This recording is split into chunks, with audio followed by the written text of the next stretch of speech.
segunda edición de IEFA LATAM Forum. Ustedes saben que este foro está dedicado a explorar el potencial económico de América Latina para los próximos años, y así hemos explorado áreas vitales a lo largo de esta jornada. Y es en este marco que damos la bienvenida al señor presidente de la República Argentina, doctor Javier Milei, que está a cargo del cierre de esta noche.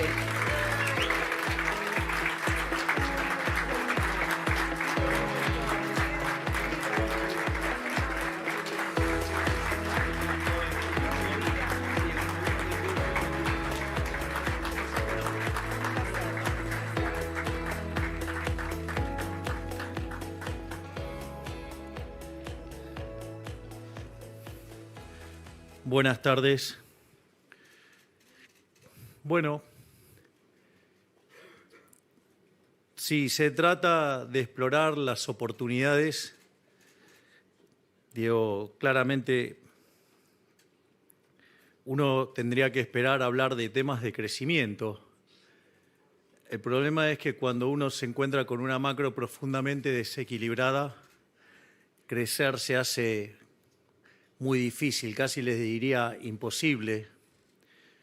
Y en especial cuando durante muchísimos años se han distorsionado los precios relativos y se ha puesto a la economía en una situación fuera del equilibrio, y esa situación hace que tratar de vivir en una suerte de boom permanente, cuando viene el boost, sea muchísimo más violento, y por eso cuando se lleva adelante la corrección de los precios relativos, lo que se genera es una retracción de la actividad y el empleo, y cuanto más violento y más prolongado en el tiempo ese proceso de sobreestimular la economía, más fuerte la retracción.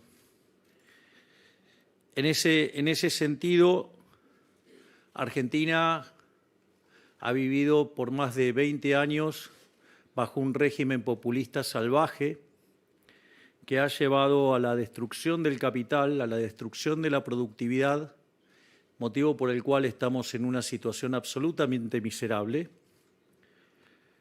Es decir, porque el populismo no es gratis. Los salarios en dólares promedio en la década del 90 eran $1.800, y si ustedes ajustaran por la inflación americana, eso implicaría que los salarios argentinos en promedio deberían ser de $3.000, algo así como 3 millones de pesos. Y hoy, con suerte, digamos, si exagerando y poniéndonos muy optimistas, podríamos decir que son de $600, lo cual es falso porque son menores.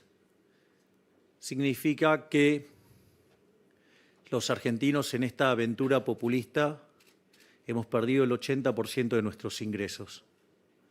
Es decir, esa es la verdadera catástrofe. La consecuencia de esto es que tenemos más de 50% de pobres y 10% de indigentes, o un poco más también. Esto significa que en el país que produce alimentos para 400 millones de seres humanos y que tiene una presión fiscal sobre el sector productor de alimentos del 70%, es decir, que el Estado se queda con el alimento de 280 millones de seres humanos, tiene 5 millones de argentinos que no les alcanza para comer, lo cual constituye una verdadera catástrofe. Pero no solo es una catástrofe en materia de crecimiento, bienestar, empleo, salarios, sino que la herencia era muy complicada, la herencia que recibimos. Yo voy a describir la herencia que recibimos y las medidas que estuvimos tomando durante estos 100 primeros días de gobierno. Y no es para llorar, o sea, no es para llorarla, no es para... Porque la realidad es que siempre, si hubo algo que nos quedó claro con el jefe, es que si verdaderamente llegábamos a ganar es porque esto estaba verdaderamente en una situación desastrosa, porque que un liberal libertario y que abiertamente lo dice llegue al poder es porque justamente la situación no iba a ser una situación fácil. Es decir, nos iban a dejar la cosa bien difícil, porque si no seguirían ganando los populistas. Y para que la gente despertara de la manera que lo está haciendo, evidentemente tenía que ser una situación muy complicada. Así es que casi les diría que nosotros siempre estuvimos preparados para recibir esta papa caliente, y eso lo pueden ver porque, digamos, si no hubiéramos tomado medidas rápidas, ya habríamos volado por los aires varias veces. Concretamente, cuando ustedes estudian, repasan la literatura de indicadores tempranos de crisis, cuando ustedes tienen déficit gemelos por 4 puntos del PBI, es una alerta amarilla. Si tienen 8 puntos del PBI, es decir, no solo que es alerta roja, sino que se van a pegar una piña importante. Bueno, nosotros recibimos de herencia déficit gemelos por 17 puntos del PBI, más o menos para que tengan un orden de magnitudes del desastre que hemos recibido. Es decir, con lo cual, digamos, el tamaño de la piña ahí va a ser colosal. Básicamente la herencia tenía lo peor de las 3 peores crisis de Argentina, tenía un desequilibrio monetario que era peor que el que teníamos en la previa del Rodrigazo, en el año 75. Teníamos un desequilibrio en el balance del Banco Central que era peor que el que tuvo Alfonsín a inicios del año 89, que terminó en la hiperinflación, y los indicadores sociales peores que el año 2001, es decir, la previa de la crisis del 2002. Es decir, que era la suma de todos los males literalmente. En ese sentido, ese déficit gemelo de 17 puntos del PBI se componía básicamente de 15 puntos del déficit fiscal consolidado, donde que eran esos 15 puntos, 5 correspondían al Tesoro y 10 correspondían al Banco Central. Es más, para tener un orden de magnitudes del desastre que recibimos, básicamente, si bien durante todo el gobierno anterior se utilizó la emisión monetaria para financiar el desequilibrio fiscal por 28 puntos del PBI, de esos 28 puntos, 13 tuvieron lugar el último año. Tema no menor, si ustedes se ponen a pensar, porque la base monetaria hoy es de 2.6 del PBI, o sea, dejaron cargado una quintuplicación de los precios. Y si además ustedes miran el balance del Banco Central, de tener posiciones en LELIQs que iban entre 30 y 90 días, o sea, 30, 60 y 90 días, toda pasada a pases, con lo cual estaba toda esa posibilidad de multiplicar por 4 la cantidad de dinero en un día. En ese contexto, además, durante la primera semana del mes de diciembre, los precios corrían al 1% diario, lo cual significa que en términos anuales es 3.700% anual de inflación. Si se paraban en las 2 primeras semanas, eso daba 7.500% anualizado. Y si ustedes se fijan lo que fue la inflación mayorista del mes de diciembre, que fue 54%, eso anualizado es 17.000%. Es decir, con lo cual estábamos frente a una hiperinflación si la economía había entrado en un camino recesivo ya en lo que era el segundo y tercer trimestre del año pasado, pero se fogoneó con muchísima emisión monetaria tratar de forzar un resultado electoral que no se les dio. Y en ese contexto era fundamental evitar la hiperinflación, pero para evitar la hiperinflación era necesario generar un programa de estabilización bien duro, programa que nosotros lo teníamos y que recién lo pudimos anunciar en el tercer día, básicamente porque teníamos la cuestión de los nombramientos en el Banco Central.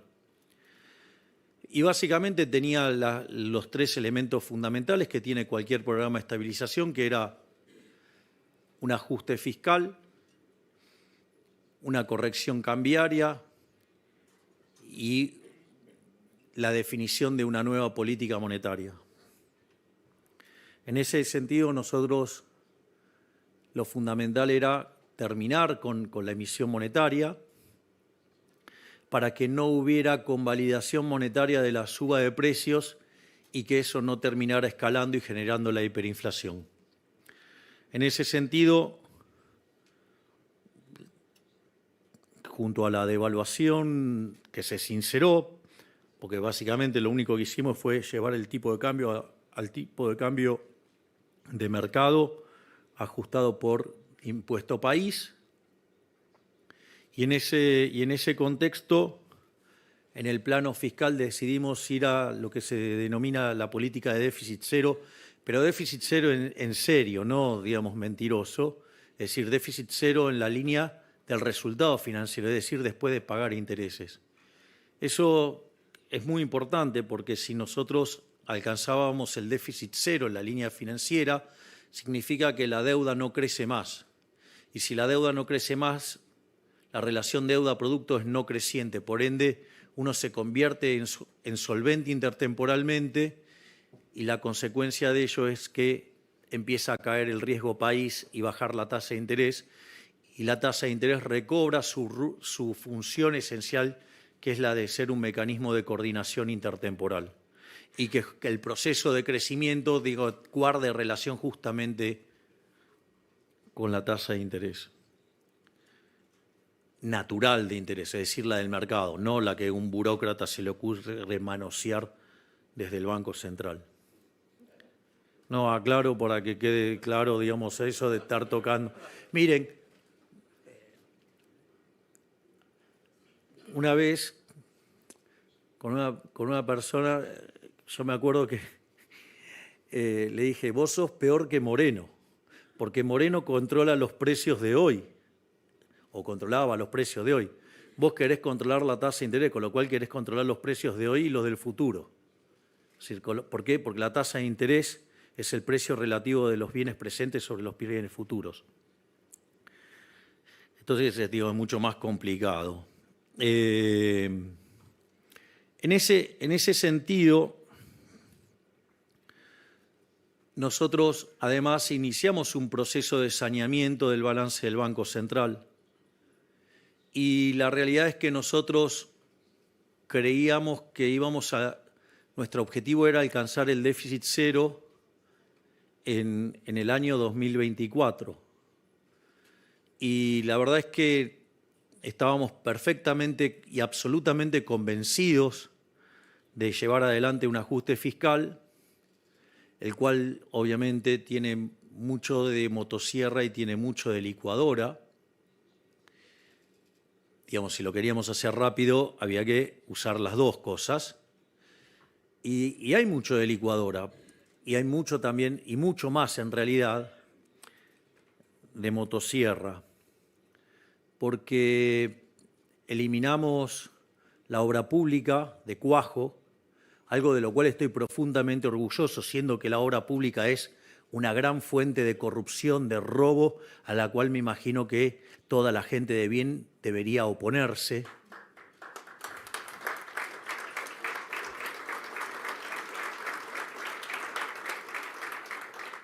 Por otro lado, eliminamos también de cuajo las transferencias discrecionales a las provincias. También, digamos, echamos 50.000 empleados públicos. No solo eso, sino que además se dieron de baja contratos y fíjense que ahora están cayendo más contratos y van a caer 70.000 contratos.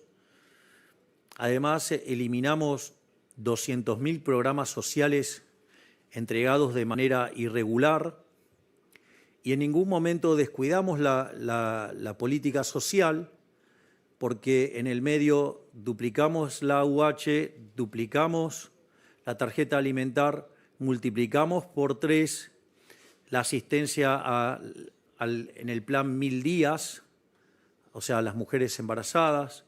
No solo eso, sino que además cuadruplicamos la asistencia para útiles escolares y creamos un mecanismo para que las familias de ingresos medios que van a los colegios privados de cuotas bajas, básicamente tuvieron un mecanismo de contención para que los chicos no perdieran el colegio al que asistían y no tener que estar sufriendo el shock de estar cambiando de colegio. Es decir, que también tuvimos una fuerte perspectiva social en lo que estábamos haciendo y además hicimos algo que en su momento, cuando la ministra Petovelo lo diseñó, digamos, el círculo rojo, que cada vez está más analógico, ¿sí? Y que, digamos, no entiende nada de lo que hacemos, porque, digamos, a nosotros ya la era digital nos quedó corta, pero lo interesante es que en un momento la ministra Petovelo anuncia que los programas sociales no tenían que ir a verificar que estaban trabajando. Es decir, en general se dan los programas sociales y se les requería que dieran una contraprestación de trabajo y obviamente, digamos, nadie contó cómo era toda esa situación y entonces nosotros, sabiendo lo duro que iban a ser los primeros meses mientras que el ajuste tomaba lugar, porque aparte cuando ustedes generan un aumento del ahorro y no tienen contrapartida de inversión, eso genera caída de la actividad y eso hace caer el empleo o hace caer los salarios reales y eso, digamos, podía derivar en una tensión social que queríamos amortiguar. Y en ese sentido es muy interesante porque la ministra Petovelo les saca la necesidad de que tengan que verificar que habían trabajado. Obviamente, la gran cantidad de simios, y pido perdón, digamos, a la Sociedad Protectora de Animales por insultar a los simios que miran la política argentina, donde algunos obviamente responden a que están muy enojados porque no tienen pauta, pero, digamos, esos simios, perdón con los simios de vuelta, criticaron fuertemente a la ministra Petovelo por esto. Y lo que no se dieron cuenta es que era una forma de terminar con los intermediarios, donde todos los gobiernos quisieron terminar con los intermediarios, pero el que lo hizo fue este gobierno. Básicamente, las personas que reciben los programas sociales, obviamente que reciben una tarjeta y eso va a una cuenta. Entonces creían que con eso se aseguraban de que no iban a ser extorsionados. Lo que no sabían eran que ustedes tienen que ir a verificar que estuvieron trabajando. Y ahí, cuando ustedes iban a recibir la verificación de que habían estado trabajando, aparecían los Beliboni de la vida quedándose con la mitad de los ingresos de la gente. Y cosa que solamente se la validaban si ustedes les llevaban los bonitos esos donde tienen que validar que estuvieron en las marchas. Es decir, con lo cual en realidad le robaban la mitad del dinero y no solo eso, sino que además tenían que ir y trabajar de piqueteros. Es decir, con lo cual, o sea, ustedes lo que estaban haciendo era financiar a delincuentes y además que arruinaran el funcionamiento de la calle. En ese sentido, al eliminarse la necesidad de contraprestación hasta el mes de abril, ¿qué es lo que sucedió? Esos delincuentes no les podían quitar a la gente el dinero que recibían por el programa social. Por lo tanto, eso implicó, sin gastar un peso más, duplicar la asistencia.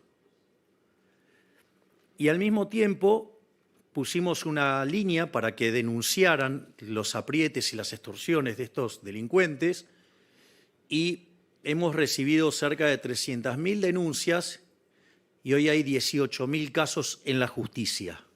Es decir, van a pagar por haber apretado a la gente para que vaya a las marchas.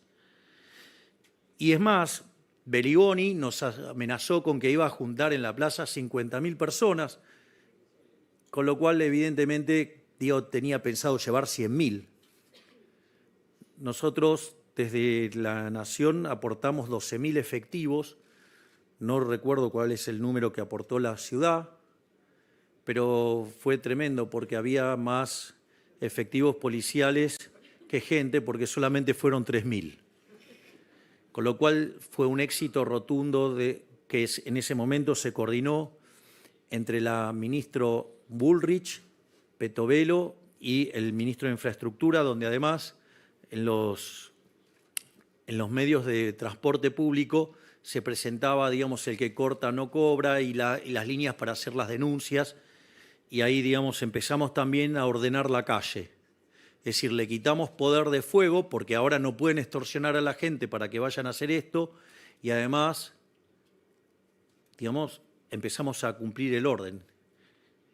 Por lo tanto, una de las demandas que nosotros recibimos como gobierno, que era poner en orden la calle, lo estamos haciendo, ¿sí? Porque además hoy, el que corta no cobra y además el que las hace las paga. Y eso está funcionando a la perfección. No solo eso, sino que si bien nosotros esperábamos alcanzar el equilibrio financiero a lo largo del año, el trabajo tan fuerte de cada uno de los ministros permitió que ese superávit financiero se alcanzara en el mes de enero. Y obviamente que el círculo rojo analógico empezó a predecir que entonces íbamos a tener déficit muy fuerte en febrero. Y para desgracia, digamos, a estos que viven apostando en contra de los que queremos cambiar, volvimos a tener superávit financiero en el mes de febrero. Concretamente, lo que estamos haciendo fue entonces obtener un resultado. La realidad es que si ustedes toman los 2 primeros meses, que es equivalente a medio punto del PBI de superávit primario, eso anualizado serían 6 puntos. Es decir, por lo tanto, digamos, hemos sobreajustado lo que necesitábamos, porque nosotros necesitábamos hacer solamente un ajuste de 5 puntos del PBI. Es muy gracioso porque hay muchos que hablan de que no es sustentable, que esto, que el otro, cuando decían que lo único que se podía hacer que era imposible ajustar más que un punto del PBI. Bueno, nosotros ajustamos más de 5. Pero claro, digo, eso implica dosis de coraje que otros no tienen. Pero eso no es todo, porque también está la cuestión del ajuste que hicimos adentro del balance del Banco Central. El Banco Central generaba 10 puntos de déficit fiscal, de cuasi fiscal, y hoy ese número ya es 4. Es decir, con lo cual no existe registro histórico a nivel mundial de que un gobierno haya hecho un ajuste de 11 puntos del PBI en 3 meses. Y para desgracia del Club del Helicóptero y de todos los que desean que nos vaya mal, en especial a todos los que le cortamos los curros, digo, son bastante evidentes, o sea, a quienes se lo cortamos porque, digo, los van a ver quejarse. Hay un dicho que dice, donde hay un kirchnerista pataleando es porque se cortó un curro. Bueno, es así. y no kirchneristas también. Si no, miren, digamos, algún que otro grupo económico importante. Se imaginarán de quién hablo.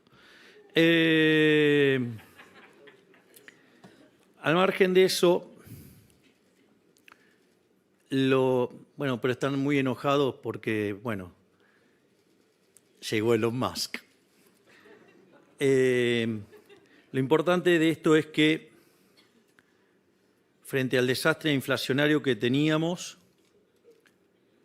ya cuando nosotros asumimos el gobierno, en 3 semanas la inflación llevaba 30%, la minorista, y daba para esperar que el mes cerrara en términos de 45%.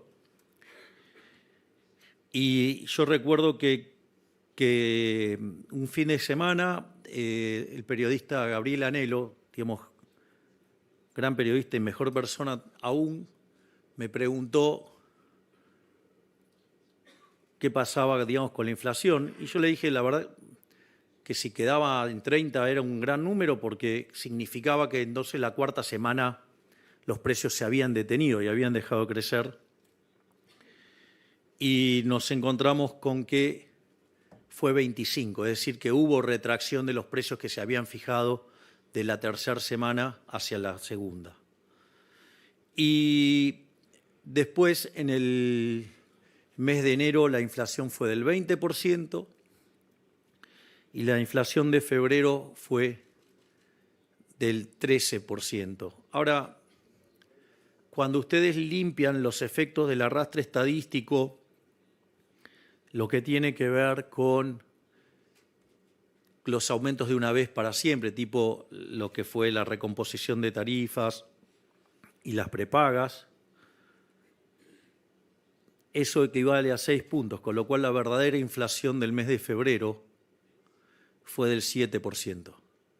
Es decir, estamos metiendo a la tasa de inflación adentro de un dígito. Y es más, aun cuando dejaran todos estos elementos dentro del índice, pero se pudiera capturar de alguna manera el tema de las promociones, que en realidad hay un problema de que no puede ser captado por el índice de precios, digo, porque es una fijación no lineal de precios y depende de lo que consume cada consumidor, entonces es imposible captar por el índice de precios el efecto del 2x1, el 3x2 y todas esas cosas. Entonces, hay una suerte de estimación de cuánto eso pesa, pero no se puede documentar. Y eso implicaría que si ese efecto se tiene en cuenta, a pesar de los anteriores, también estaríamos adentro de un dígito. Es más, en la 3ª semana de marzo se frenó la suba de precios. Es decir, que estamos caminando por el lado correcto en materia de política antiinflacionaria. De hecho, algunas de las críticas que nos hacen, digo, la verdad que son bastante particulares, porque, por ejemplo, si ustedes miran la evolución de la tasa de inflación, la caída a la que está ocurriendo, la velocidad de la caída, es más fuerte que la que se dio durante la convertibilidad. Cuando ustedes miran los efectos de la estabilización de la convertibilidad, hoy los precios caen mucho más rápido, o sea, la tasa de inflación cae mucho más rápido. Eso también tiene un sentido. Lo que sucede es que cuando se hizo la convertibilidad, la cantidad de dinero era endógena. Es decir, cuando ustedes tenían aumento de la demanda de dinero, la forma de convalidarlo era ustedes traían los dólares, se los vendían al Banco Central y eso implicaba una expansión de la cantidad de dinero. Y eso permitía que el reacomodamiento de precios relativos se dieran con precios al alza. ¿Qué pasa? Como nosotros, fíjense que desde que asumimos prácticamente la base monetaria no ha variado. Y eso que compramos 11.500 millones de dólares en el mercado. No solo eso, sino que además tuvimos la expansión de la cantidad de dinero por los puts, digamos que el Banco Central de la gestión anterior utilizó para tratar de controlar el tipo de cambio, y además tuvimos expansión por los pasivos remunerados, pero la contracción por BOPREAL y por el fisco han sido tan grandes que la base monetaria no varió muy poquito. Entonces seguimos teniendo la misma base monetaria de 10 billones, pero ahora del lado del activo tenemos 11.500 millones de dólares de reservas más. Por lo tanto, digamos, estamos llevando adelante un proceso muy fuerte de saneamiento del balance del Banco Central y que pronto vamos a estar con reservas netas nulas, cuando el gobierno anterior nos dejó 11.500 millones de dólares negativos. No solo, digamos, estamos logrando eso, sino que además, entonces, cuando se recompone la demanda de dinero, como la cantidad de nominal de dinero está fija, eso implica que para recomponer las tenencias monetarias ustedes tienen que salir de bienes. Por lo tanto, la desaceleración del crecimiento de los precios es mucho más violento que en el esquema convertible, porque en el esquema convertible la cantidad de dinero se expandía acorde a la demanda de dinero y no generaba conflicto con el mercado de bienes. Y esto es lo que hace que la tasa de inflación caiga mucho más rápido. Me resulta además también muy graciosos aquellos que piden cambiar el ritmo de la tasa de evaluación, lo cual es ridículo, porque hoy, digamos, el tipo de cambio libre no muestra brecha, porque si yo tomo el tipo de cambio del Banco Central de referencia y lo multiplico por 1.175, que es el impuesto país, yo estaría en torno a los 1.060, con lo cual, digamos, no tengo brecha, tengo brecha negativa. Es decir, por lo tanto, digo, si el mercado no lo pone en otro lugar, ¿por qué yo lo voy a modificar arbitrariamente? ¿En función de qué? De una cuenta hecha por economistas brutos. Digo, porque hacen la cuenta esa del tipo de cambio real. Y la pregunta es, ¿o acaso nunca vieron que durante los periodos de crisis el tipo de cambio real es muy alto y en los periodos de bonanzas es muy bajo? ¿O acaso no vieron la tendencia? ¿O acaso las condiciones de oferta y demanda de todos los bienes de la economía argentina y de todo el mundo no han cambiado? Es decir, ¿cómo pueden pretender ser tan arrogantes de determinar cuál es el precio de algo? Si aparte además, hacen el promedio de qué cosa. Si con el desvío estándar que tienen, eso promedio es una burrada hacer eso. Tengo un artículo sobre eso que dice tipo de cambio real cuando los economistas son parte del problema. Y además implica un problema de una fatal arrogancia o grosera, porque además implicaría, digamos, conocer las preferencias, la tecnología, digamos, y las dotaciones ya no solo de nuestra economía, sino que además la del resto del mundo. O sea, parece bastante patético, digamos, creer que pueden tener toda esa información para tomar todas esas decisiones. Es decir, lamentablemente en Argentina la educación pública, porque toda es pública, puede ser de gestión privada o de gestión estatal, ha hecho muchísimo daño lavando el cerebro de la gente y llevando a la lectura de autores que verdaderamente han sido verdaderamente nefastos para la historia de la humanidad, y en especial para Argentina. Yo siempre hago el chiste que si ustedes van a la Universidad de Buenos Aires, a la Facultad de Ciencias Económicas, y le preguntan quién es Ludwig von Mises, le van a decir que es el 9 de Holanda. Y para otros es el mejor economista de todos los tiempos junto a Murray Newton Rothbard. Eso sí, al barbudo sí lo conocen, al barbudo alemán, digamos, a ese empobrecedor de Marx, a ese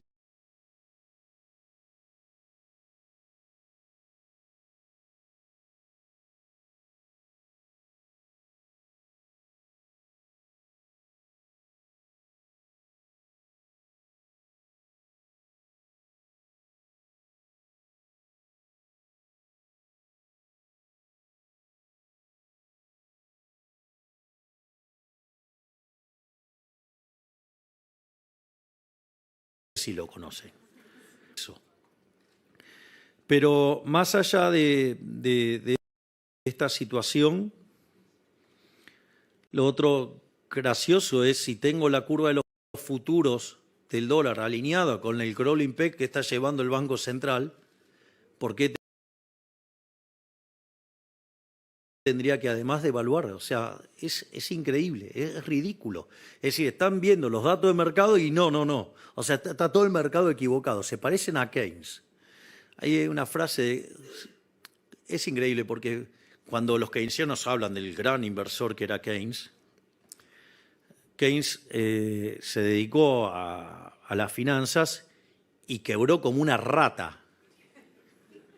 Claro, quebró como una rata y el argumento, si ustedes miran el libro el Valuation de Damodaran, está la frase de Keynes, dice, Keynes era tan arrogante que dice, no, claro, o sea, de nada sirve, tener la razón cuando todo el mercado está equivocado, van a perder igual. Entonces estaban todos equivocados salvo él, pero como se pusieron todos en contra de él, perdió plata y así quebró. Le tuvo que ir a pedir la escupidera al padre, que era amigo de Marshall, tomó un curso de 6 meses y ahí lo incorporaron a Cambridge.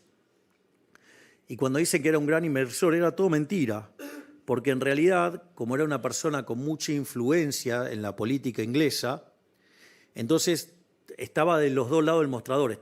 Entonces, durante la guerra y demás, entonces él y la Gran Depresión, o sea, estaba tanto en Inglaterra como en Estados Unidos. Y el señor Keynes, la fortuna que hizo, la hizo a la luz de hacer algo que hoy, por lo cual hoy iría preso, que es el inside trading.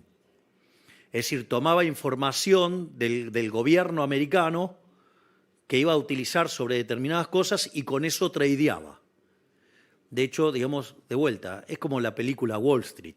Digamos, o sea, Gordon Gekko era un bebé de pecho al lado de Keynes. Es decir, así que tampoco es otro mito de que era un gran inversor. O sea, el tipo jugaba con información calificada. O sea, a nadie se le ocurría, a él sí. Por eso después vinieron todas las regulaciones que hay en Wall Street al respecto. Entonces, la verdad que también parece bastante cómico esto de que tengamos que cambiar el crawling peg cuando, digamos, está toda la curva de futuros alineada con la política monetaria. Y en todo este contexto, dado la determinación que tenemos con el tema de la política del déficit cero, yo suelo decir que me he atado a la política del déficit cero como Ulises al palo mayor, con la ventaja de que yo además tengo a mis ministros que le pegan tiros a las sirenas. Con lo cual vamos bien.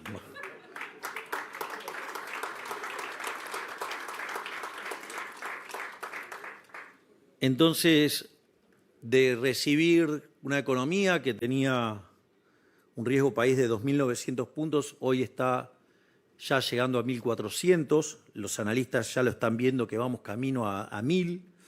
Eso no es menor porque nos abre las posibilidades de ingresar al mercado de capitales.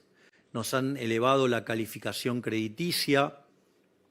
Los bonos que costaban $18 ahora cuestan $54. Y los activos argentinos se han revalorizado muy fuertemente.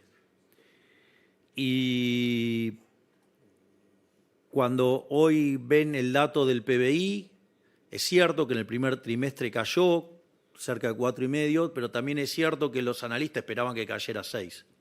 Es decir, estamos haciendo un ajuste mucho más fuerte que el que preveían los analistas y estamos cayendo menos. Y eso también alienta la idea de una salida en B corta. Apareció un dato muy interesante de la consultora Orlando Ferreres, y es que el desestacionalizado de febrero dio positivo, o sea, un poquito, con lo cual nosotros no nos ilusionamos con ese número, pero por lo menos pareciera que vamos a estar encontrando en algún momento cercano en el tiempo ya el piso. Y muchos analistas ya están hablando de una recuperación en B corta, lo cual es entendible si uno mira el ritmo que está cayendo el riesgo país. Al mismo tiempo, Estamos trabajando en lo que tiene que ver con la salida del cepo y en cuanto logremos terminar de sanear el balance del Banco Central, cuando podamos deshacernos de todos los pasivos remunerados y que se termine esta cosa nefasta de estar remunerando pasivos, eso lo que va a implicar es que se va a frenar la emisión de dinero por pasivos remunerados. Al mismo tiempo, otra cosa que vamos a hacer y que estamos trabajando es en una reforma del sistema financiero para ir a un sistema integrado con el mercado de capitales y construir una banca que sea anticorridas. La verdad es que hoy no sería un problema eso, porque básicamente el crédito al sector privado no financiero son 4 puntos del PBI, es decir, no tenemos sistema financiero, no hay sistema financiero. Por lo tanto, es interesante que empecemos a construir un sistema financiero que no necesite un prestamista de última instancia.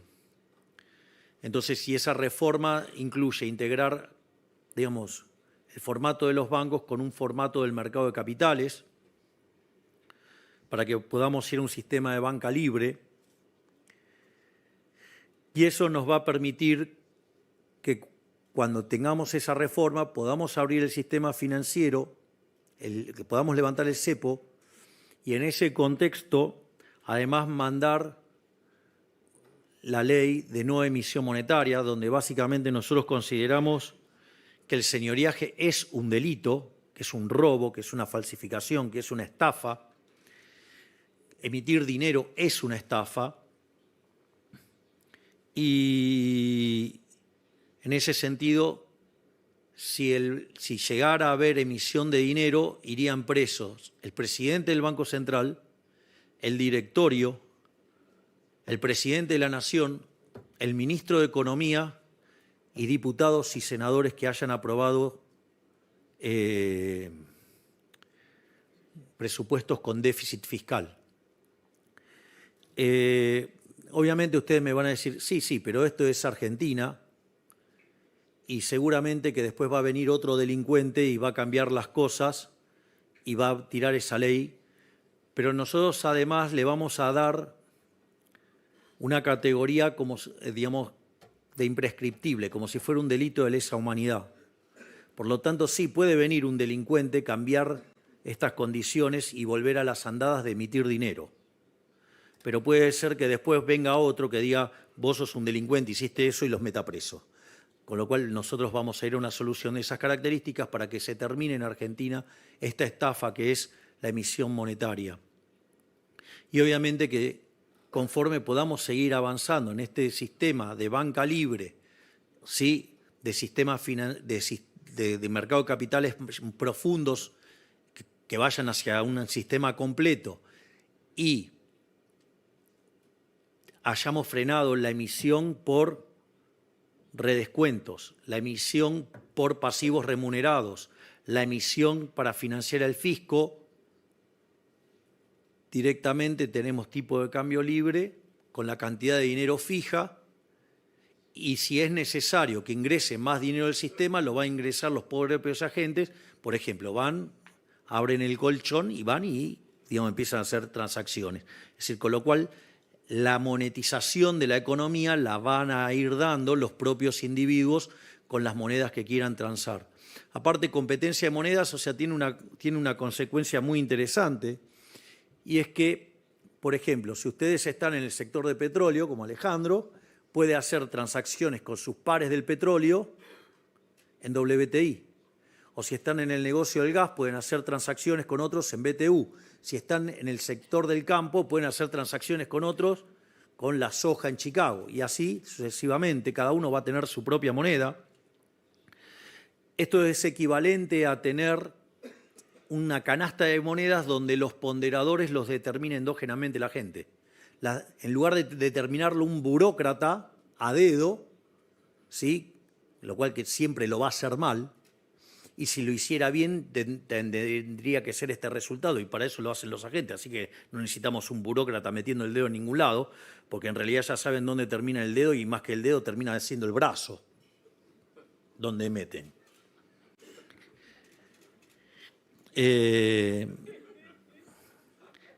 Digo, si tuvieran un negocio de vaselina estarían más felices festejando.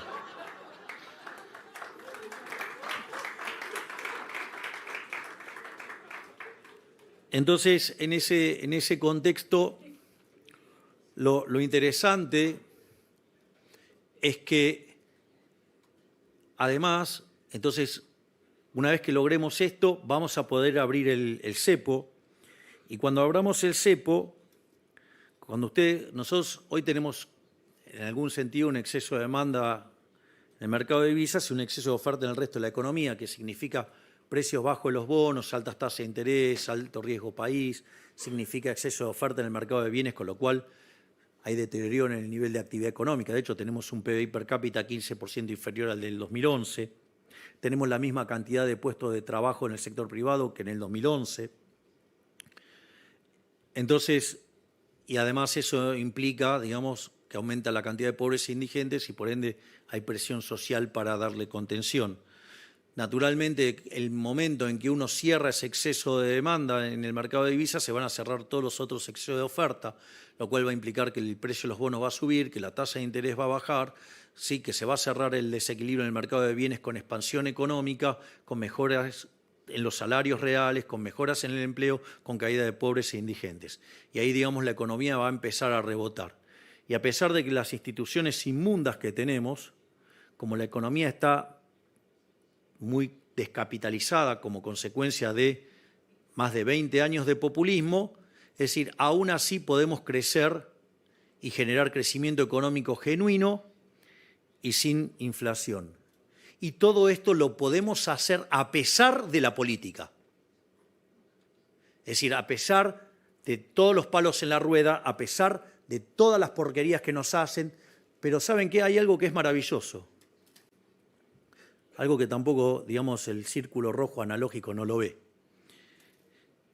Miren, todos los DNUs que se mandaron en Argentina, todos fueron destinados a generar regulaciones, o sea, quitar libertad de mercado, hacer mercados más concentrados, regalarle negocios a los amigotes, ¿sí? Curros enormes y sobre todo cercenamiento de las libertades individuales. Digo, a punto tal, digamos, recuerden lo que hicieron en la pandemia, esta manga de delincuentes. Y sin embargo había gente aplaudiéndoles que nos encerraran. Ahí nadie, digamos, nadie se opuso a toda esa catarata de DNUs. Nuestro DNU es el primer DNU en la historia que devuelve libertades individuales, hace que los mercados sean más competitivos. Fíjense lo maravilloso en el tema de alquileres, ¿no? Digamos, o sea, no se podía conseguir una propiedad, nada. Se duplicó la cantidad de viviendas en alquileres. Los precios en términos reales cayeron de los alquileres. Se expandió fuertemente ahora el mercado inmobiliario durante el mes de febrero. Es decir, mire las cosas interesantes que logra el DNU, que aún sigue vigente, pero que, digamos, tuvo un traspié en la Cámara de Senadores, que, dicho sea de paso, no es tan malo, porque si nosotros solo tenemos 7 senadores y tuvimos 25 votos, tan mal no nos fue. Hay una mejora, es decir, hay gente que está apostando al cambio, pero obviamente, como esto también toca curros de la política, evidentemente, como los políticos no quieren ceder sus curros, no quieren ceder sus privilegios, no quieren ceder nada, entonces prefieren hundir en la miseria a los argentinos con tal de mantener sus privilegios de casta. Por eso voltearon el DNU. Y esto es muy interesante, porque si yo le hubiera dicho que en 2 meses, 3 meses íbamos a poder ordenar el espectro ideológico argentino, ustedes me hubieran dicho que estaba loco. Y después de lo que pasó con la ley de bases Y lo que pasó con el DNU es maravilloso en términos de principio de revelación. Dejaron todos los dedos sucios. Están por un lado los orcos, que son orcos, no pueden esperar otra cosa, digamos, que comportamiento de orcos, porque son orcos. Está la gente que verdaderamente quiere el cambio y están los farsantes delincuentes que dicen que quieren el cambio, pero en realidad se disfrazaron de querer el cambio, pero son tan delincuentes como los orcos, pero les da vergüenza estar con los orcos. Entonces, digamos, se esconden dentro de las formas y todas esas cuestiones, pero en el fondo son la misma porquería que los orcos. Y eso fue muy interesante porque quedó en evidencia. Tanto la votación en diputados, en los artículos en particular, como en el Senado el otro día, los dejó en evidencia. Hoy ustedes tienen que con el voto quedaron claros quiénes son los que están en contra del progreso, quiénes son los delincuentes, quiénes son los que están a favor del curro y del robo y que están en contra de devolverle la libertad a la gente, que están en contra de que haya mercados competitivos y que están en contra de dejar los curros para que para que devuelva la guita a la gente. Es decir, entonces es maravilloso porque en 3 meses terminamos sacándole la careta a estos delincuentes. Y eso también es muy interesante porque no les va a ser gratis en la elección de medio término. Los van a pagar con los votos, esos delincuentes se van a quedar afuera. Y eso nos va a permitir que en las elecciones de medio término hagamos una elección muchísimo mejor que la que hicimos el último año. Y eso es interesante, porque ahí vamos a tener otra composición del Congreso y todas las reformas que no hayamos podido meter ahora las vamos a meter en ese momento, a partir del 11 de diciembre del 25, y además le vamos a meter las 3.000 reformas que están pendientes y que no podemos sacar por este conjunto de delincuentes que son la máquina de impedir, que quieren que continúe el statu quo, donde ustedes pagan la cuenta y ellos se benefician. Por lo tanto, digamos, soy muy optimista respecto al futuro, porque estamos logrando un montón de cosas a pesar de la política. Y eso, además, la gente lo está viendo. Esto es muy interesante porque, a pesar de que estamos frente al ajuste más grande de la historia de la humanidad, el 70% de los argentinos reconociendo que están peor, hay datos muy importantes.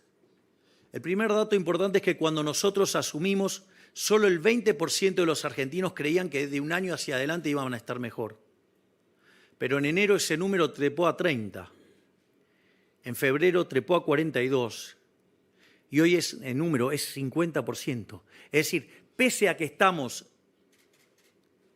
peor en el presente, el 50% de los argentinos están convencidos que de acá para adelante vamos a estar mejor. No solo eso, el 70% de los argentinos están convencidos que vamos a lograr derrotar la inflación, donde 50 puntos de ellos creen que lo vamos a hacer en el primer año y 20 creen que lo vamos a hacer en el segundo año. Y cuando ustedes además miran lo que está ocurriendo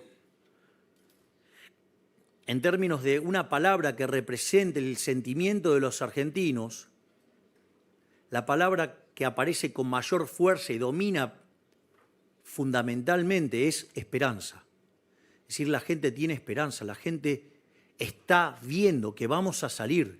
Es decir, hay luz al final del camino y la gente la está viendo a pesar de que hoy la está pasando mal. Se dio cuenta que el populismo no lleva a ningún lado. Se dio cuenta que la solución es abrazando las ideas de la libertad. Y eso no es menor. Si hoy fueran las elecciones en un balotaje, hoy estaríamos sacando un 58%, es decir, sería 58-42, estamos, en lugar de más 12, estamos más 16. Y cuando ustedes le preguntan a ese grupo, digamos, a quién votaría en primera vuelta, votaría por La Libertad Avanza con 48%. Es decir, mejoramos el caudal de votos en un 60% respecto de lo que obtuvimos.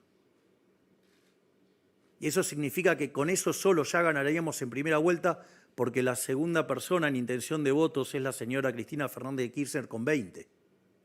Pero no solo eso, hay 10 puntos que si vamos por el caso más rudimentario, mitad y mitad, 48 y 5, 53. Por lo tanto, lo que quiero decirles es que hay esperanza. ¿Saben por qué hay esperanza? Porque la gente se despertó. Decidieron dejar de ser corderos y decidieron ahora ser leones. Por lo tanto, hay esperanza porque los argentinos están abrazando las ideas de la libertad. Por lo tanto, no solo que yo les voy a decir que vamos a estar mejor, ellos ya saben que vamos a estar mejor. Por lo tanto, Argentina sí tiene futuro, porque ese futuro es liberal. Muchísimas gracias.